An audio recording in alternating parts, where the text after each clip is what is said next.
are not for Umrah.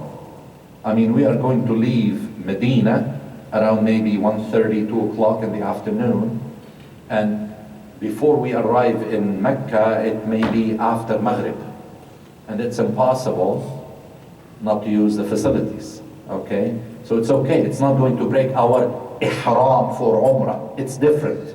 What are the things that break? And we shouldn't do it, because if you break it, you know, it's difficult to fix. Look at this.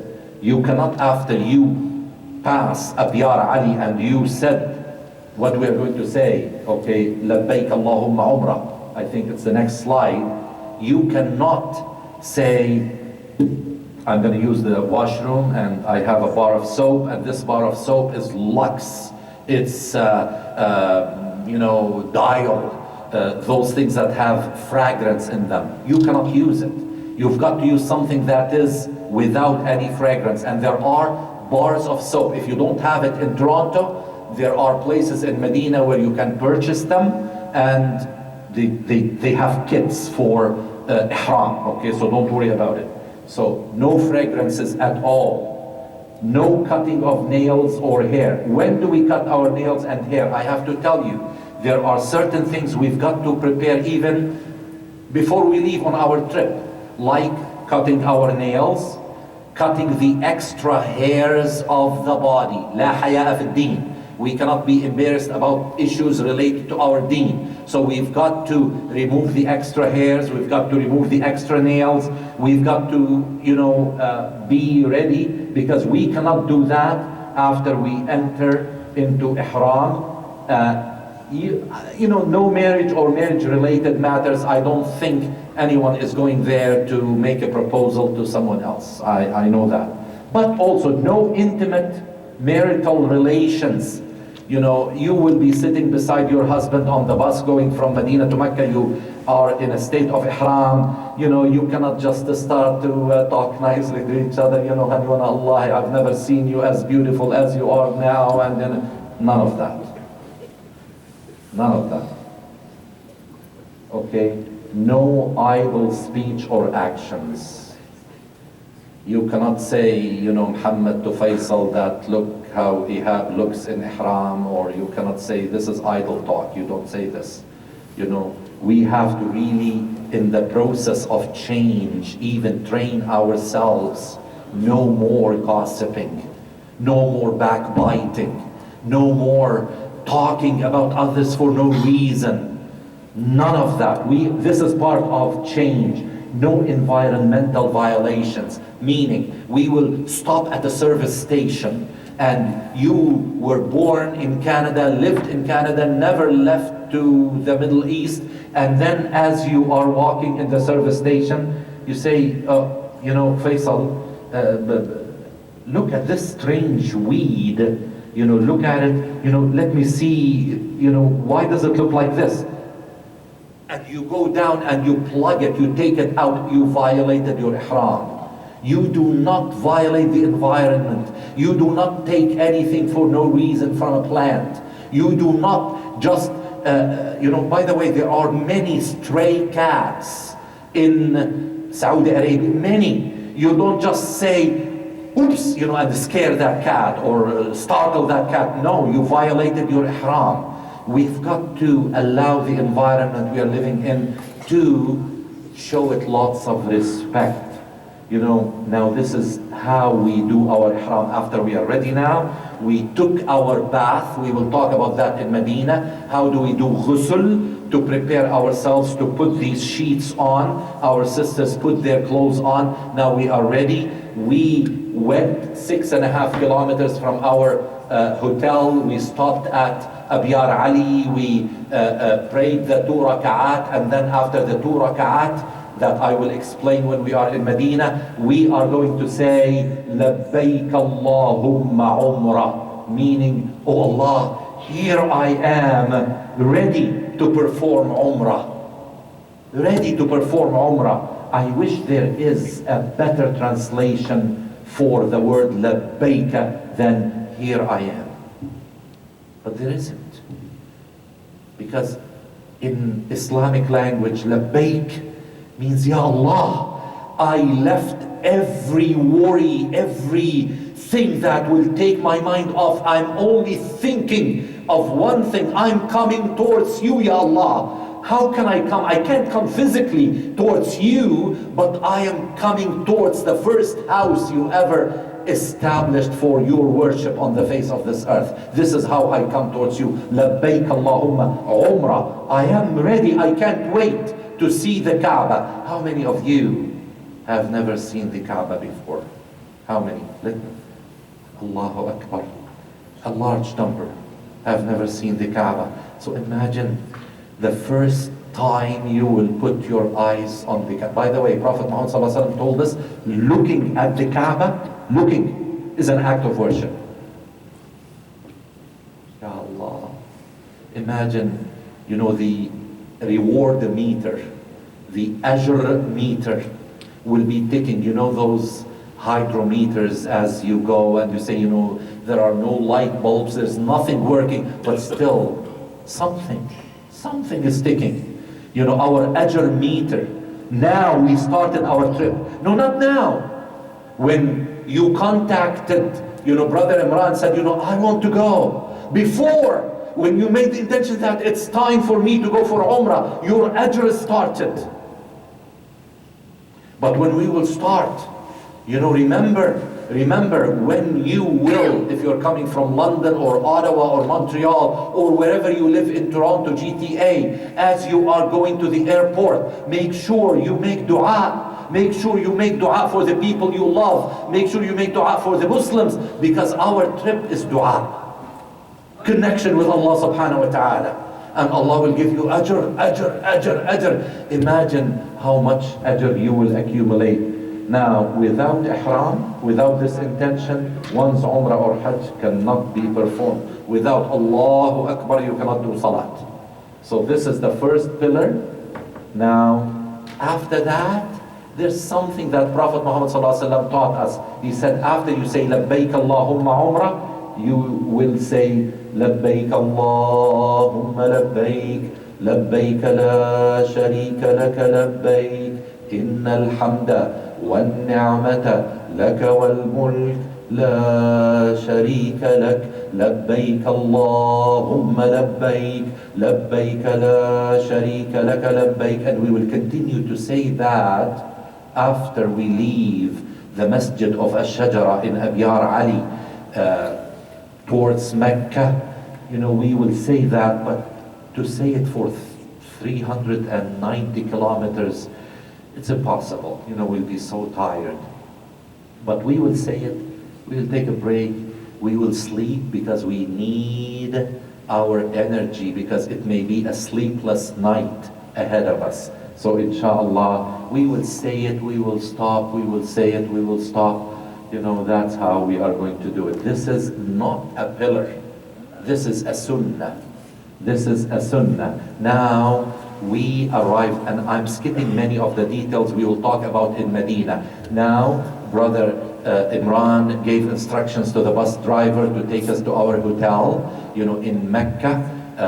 Will I be giving a secret to say it's Swiss Hotel? It's already Swiss Hotel determined. So we will get, by the way, Swiss Hotel, not that really it matters, but alhamdulillah, it's good to know that it is one of two the most prestigious hotels in Mecca, Swiss Hotel. We will go there, we will park under the haram, because the place where the buses take us, under the haram, and then we will go to the hotel, we will put our stuff there, and I will be reminding you, make sure you can take a shower if you want, but you are not going to use any of the soap in your hotel room because it is scented. You are not going to use it. Can I use the soap I bought in Medina which is not scented? Sure, go ahead, use it. That is not going to break your ihram. Allah, He got it for you. You can use that if you want. Okay, but non-scented, and then If you don't want to take, you just want to rest, alhamdulillah. I will be telling you, inshallah, we arrived at such and such time. I would like to see everybody in the lobby of the hotel at 10:30 at night. Most probably we will be doing our Umrah at night. It will be cooler, it will be less crowded, it will be, inshallah, we will stay together if we can. So this is what we are going to do. We will enter the Masjid al-Haram. In Medina, I'll explain to you, because you must have heard Al-Haram, you must have heard Al-Masjid Al-Haram, you must have heard, Mecca, Becca, there are so many different, we'll talk about that when we are in Medina. So we will enter Al-Masjid Al-Haram, we'll make a special dua, I will say it, you will say Ameen, inshallah, and then we will try not to look at the Kaaba until I tell you. Because we just want to give that feeling we are walking in a way that we usually don't do when we are going to see anything but the Kaaba. So we will look down and I will take you, we will make dua, and then we will arrive in a spot. I will tell you, look at the Kaaba, and then you will see that Qibla you've been facing all your life to do salat, and used to say, am I facing it right? Shall I go this way? Shall I go this way? Shall I go this way? That is in Canada. But you will get there. It will be in front of you. So now you don't have to miss it. It's there. And you know what? I will let everybody just take their time to make that special dua. What's that special dua? It's that dua you are keeping for that first encounter when you see the Kaaba. Try to make that special dua that you want Allah subhanahu wa ta'ala to do for you. Make it, remember it, when you stand, look, make that dua. We are told by Prophet Muhammad sallallahu alaihi wasallam that inshallah it will be answered. And then you can make any other dua. Okay, and by the way, if there are people who say, please, when you get there, can you make this dua for me? Don't say inshallah and forget about it. It's an amana. It's an amana. Write it down. You've got to make it, inshallah, when you arrive there. And then we will go. When we will enter, we are not going to enter right where the Hajar al-Aswad is, the black stone. No. We will go a little bit to the right. And now, I'll tell you, this is where the Hajar al-Aswad is. Now, please.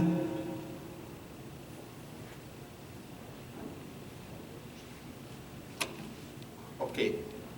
This is the Kaaba, where we will, I want you to basically know that this is the corner where the black stone is. This is the corner. This is the door, the gate to the Kaaba. Okay? Now, this is the semicircle, called Hijr Ismail. We'll explain what that means. And then this is Ar-Rukn al-Yamani, and this is the corner where the black stone is. Okay? Now, where we will enter will be somewhere in here, where my finger is.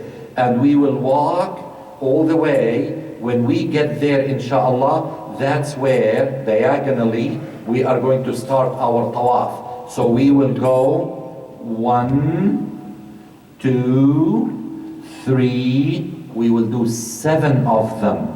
After we finish the 7th, we are going to do something else. Now, what do we do when we are doing tawaf? Any idea? Any idea?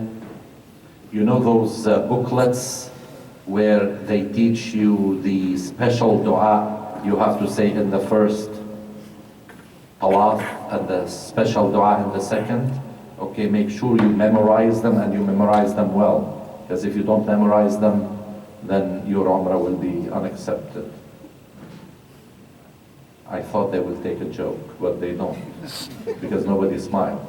Because what I just told you is a joke. There's no such thing as the dua for the first round and the dua for the second. There will be people who sell those, or they give them as a hadiyah, and they say, the dua of the first shot, the dua of this. That is basically somebody wrote it and said, okay, go and say, Prophet Muhammad sallallahu alaihi wasallam used to say a dua all the time, and that is the one I want you to memorize. Anybody? ربنا آتنا في الدنيا حسنة وفي الآخرة حسنة وقنا عذاب النار. This is the first page of Surah Al-Imran. It is written there. ربنا آتنا في الدنيا حسنة وفي الآخرة حسنة وقنا عذاب النار. He used to say it all the time, which means, oh our sustainer, God, give us a reward in this dunya, a favor in this dunya as well as in the hereafter, and shield us from the hellfire. This is what the dua, especially he used to say it between Ar-Rukn al-Yamani and the black stone. He used to repeat it all the time. So we've got, and I will remind you of that inshallah. So this is now, I must have pressed so this is basically when we arrive there, you know, we can either kiss the black stone, but immediately now I'll tell you, forget it. And I mean it, this is not a joke, forget it, because we are not going to be able to get close to the black stone. It's going to be very crowded. Very crowded, okay? So we are not going, so what shall we do? Okay, well, if you can extend your right arm and touch it, then take your arm and kiss it, forget it. Because we won't be able even to do that. What's the third alternative? The third alternative is to do ishara. Okay, from a distance, wherever you are, facing the black stone, you just raise your right arm and you say, Bismillah, Allahu Akbar. There are extra du'as, but don't worry. Bismillah, Allahu Akbar. Meaning, I'm going to do this in the name of Allah. Allah is the ultimate supreme, and then we start our tawaf. Okay? Next one, we say Bismillah, Allahu Akbar. Bismillah, Allah. When we finish the seventh one, we say Bismillah, Allahu Akbar. Then we go and do what is next. Now, tawaf starts after Istilam, and that I just basically told you that. Now there's something here called Ramal, which means that men are going to do the tawaf a little bit fast in the first 3 rounds and then do it regularly in the next 4. Forget it. Because first of all, you're not going to leave your mother, your wife, and just go and be separated from them. And second of all, it's going to be very crowded to walk fast, so forget about it. But at the time of Rasulullah they were able, because they weren't as many in number as we are today. But we men are going to do something called Idul Tiba'. Idul Tiba', meaning we are going to expose our right shoulder when we do tawaf, and I will show you how to do that inshallah in Medina, or here maybe. Now, I mentioned رَبَّنَا آتِنَا فِي الدُّنْيَا حَسَنَةً وَفِي الْآخِرَةِ حَسَنَةً وَقِنَا عَذَابَ النَّارِ. This is the dua. At the end of tawaf, I talked about that. We say Bismillah, Allahu Akbar. We add وَلِلَّهِ الْحَمْدِ. Okay, praise be to Allah. Now, Maqam Ibrahim. Now, وَاتَّخِذُوا, Allah tells us, وَاتَّخِذُوا مِن مَقَامِ إِبْرَاهِيمَ مُصَلَّى. After we finish, okay, we are going to go and pray 2 raka'at. In the 2 raka'at, after the Fatiha of the first raka'ah, okay, after the Fatiha of the first rak'ah, London boys, after the first in the first rak'ah of the Fatiha, we read قُلْ يَا أَيُّهَا الْكَافِرُونَ. In the second rak'ah, we recite the Fatiha and then we recite قُلْ هُوَ اللَّهُ أَحَدٌ. I forgot, I recited وَالْعَصْرِ إِنَّ الْإِنسَانَ لَفِي خُسْرٍ. No problem. I'm just telling you what Rasulullah did. So we are going to do that. Now some people insist on something dangerous, and that is they go behind Maqam Ibrahim, which is, by the way, here, right here, okay, where people are making tawaf, and they insist, no, we are going to pray there, and people are making tawaf and they fall on top of it. We're not going to do that. We are going to go, inshallah, you will come with me, we will find an empty spot, relatively empty, and we are going to face the Kaaba wherever we are, because wherever you are going to face the Kaaba. Wherever you are. Even though the Imam stands right here, or facing this place, but everywhere is facing the Qibla. That's Mecca. Okay, so we will pray 2 rak'at, and then we will go and we are going to drink Zamzam. Now, you can make this dua or any other dua. We drink Zamzam. If we find it crowded where the main outlet of Zamzam is, we are going to go when we do the sa'i between Safa and Marwa and do it right there.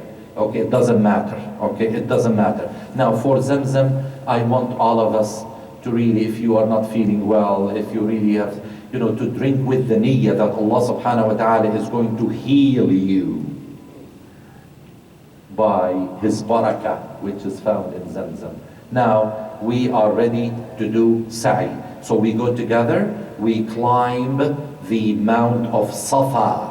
Okay, and I'll tell you the story in Medina. And then we will face the Kaaba, and we will make a special dua together. Don't worry about it, don't memorize anything. We will make it, and then we will start our sa'i, go towards Marwa.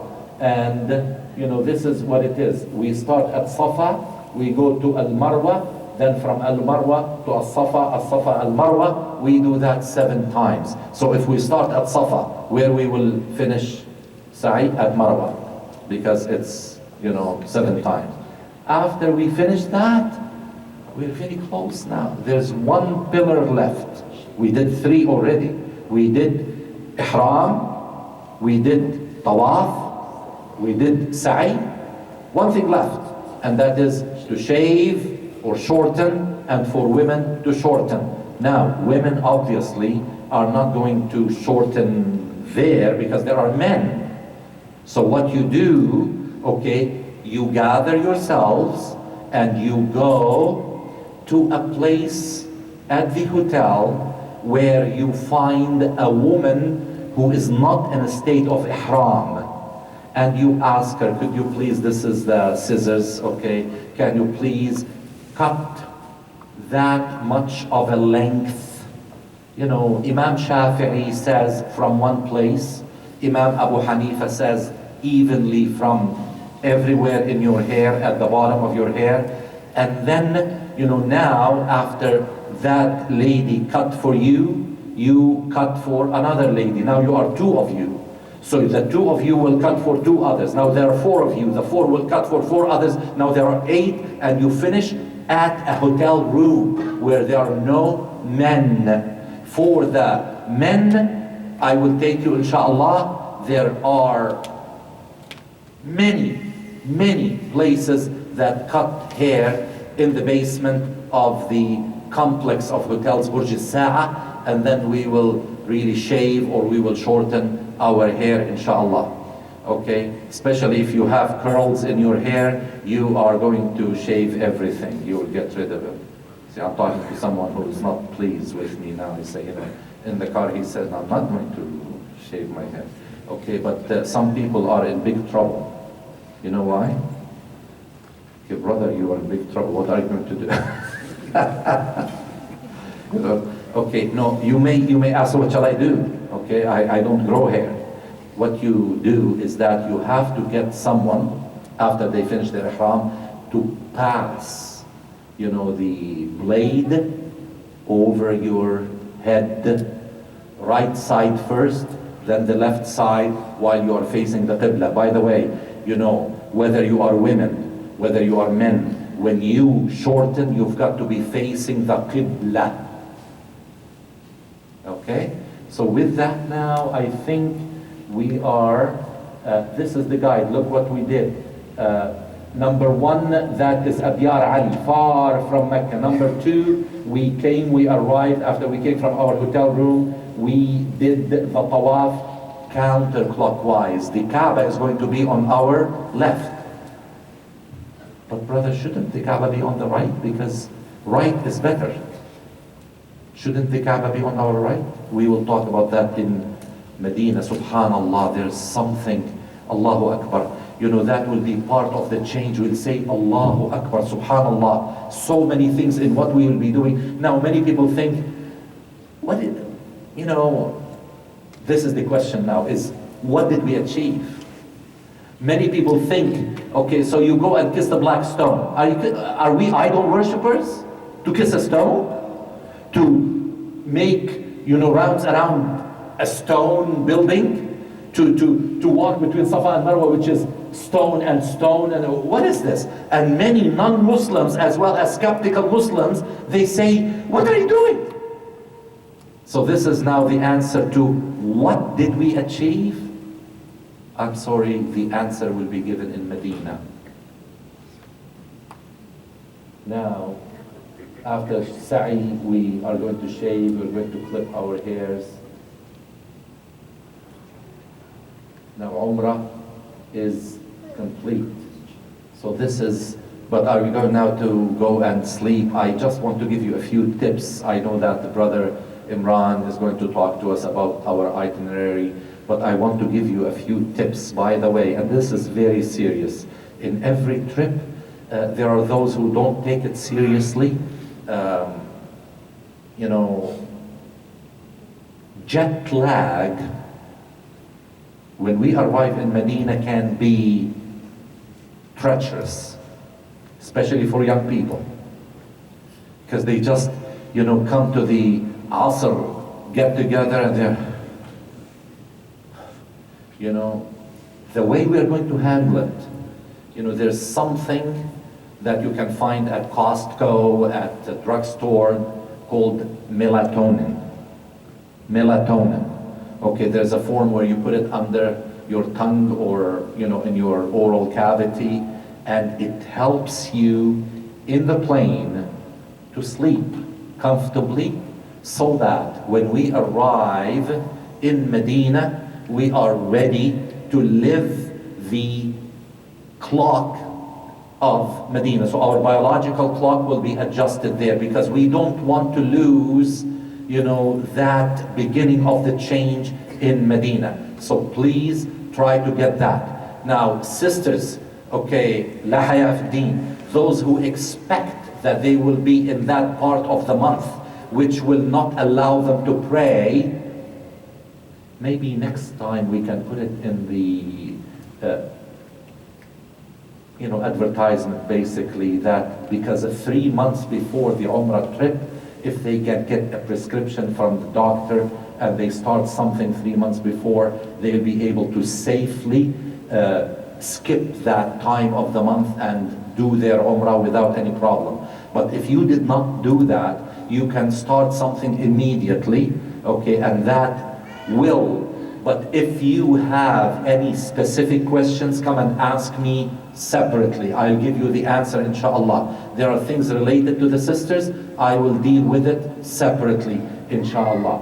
So this is the second tip. The third tip, please, please, please, even though we will be in places where we have to worship, we have to change, we have this, but they did not stop shop owners to make very tempting displays, especially in Medina, jewelry, gold, and especially women. Don't start to dislike me, please.